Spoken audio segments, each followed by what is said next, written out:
Just first game without Kamal, how did you feel like his replacements played against Kentucky? Yeah, obviously, Kamal was a big part, of what we did, the majority of the season, is obviously a shame, the kid won't have a chance to finish what he did. But, I felt good. The guys played hard. Obviously there's some things that, we can all do better, but I thought overall, I thought those guys competed, and obviously gave us a great opportunity to win the game, which we obviously did. Casey. Kentucky was able to run up their passing yards a little bit more than other teams have been against you guys this season. Is there any adjustments you're looking to make sure UConn isn't able to do the same thing in the air this Saturday? Yeah, we went in the game, very deliberate. We knew what they wanted to be. I think they were leading the SEC in yards per carry, and we didn't want to allow those guys to do that. So we made a conscious effort to take the run away, and you got to give those guys a lot of credit. The quarterback's a veteran player. He made a ton of great throws. But obviously, every game is different. From our perspective, we try to identify, what their strengths are. We try to minimize it. So whatever the game plan needs to be to win the game is always what the game plan is. And we felt like we needed to take away the run, and we felt like we did a great job that way.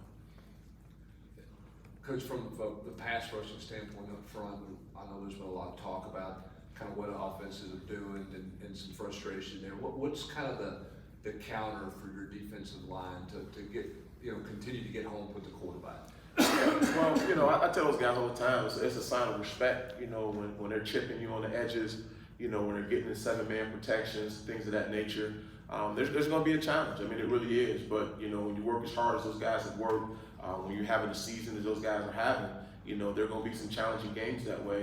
And, obviously they did a really good job that way with their protections, but at the end of the day, we're going to continue to, like I said earlier, take away the things that we feel they do best, and then we'll obviously make adjustments during the course of the game.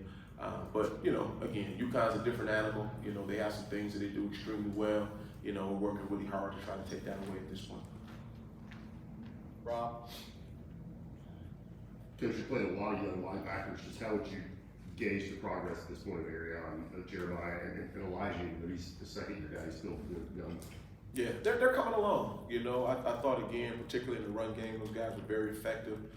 Obviously, in some passing situations, I know there's some room to improve, but no different than most of the guys on the defense. We had a conscious effort to make sure that we stopped the run, and I thought we did that, and the young linebackers were a big part of it. Casey. In general this season, what's been so effective in defending against the run? Yeah, stopping the run is a mentality. It's physicality. It's obviously, guys fitting their gaps, and everybody has to play their part. Whether you're loading the box and asking the corners and the safeties to play man on the edges, whether you're slanting and moving in front. It's just a mentality. We feel like, it's a lot of things that can happen when you have to throw the ball, whether it's a sack, whether it's incomplete, whether, you pick it off. But if they're running the ball, we can't stop the run. That's always a formula for disaster. So typically when we've been good against the run, we've come out on top, and that's just kind of something that we believe in. We'll finish with Adam.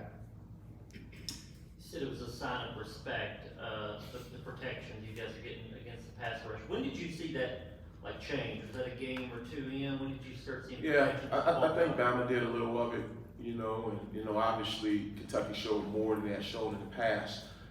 But the chipping we saw probably a little bit from A&M, so probably mid-season. You're starting to see a lot more of it. The 7-man protections is probably a little bit different. Kentucky did a little bit more than what they had shown on tape. But at the end of the day, obviously we have to be able to adjust and make adjustments as a coaching staff and obviously the players on the field. But that's just how it is. If you're able to affect the quarterback, with your forward, those guys aren't dumb. They're gonna do what they need to do as well to be able to protect their edges. And your hats off to Kentucky. I thought they did a good job that way. Thank you, Coach. All right, appreciate you guys. Thanks. Yes, sir.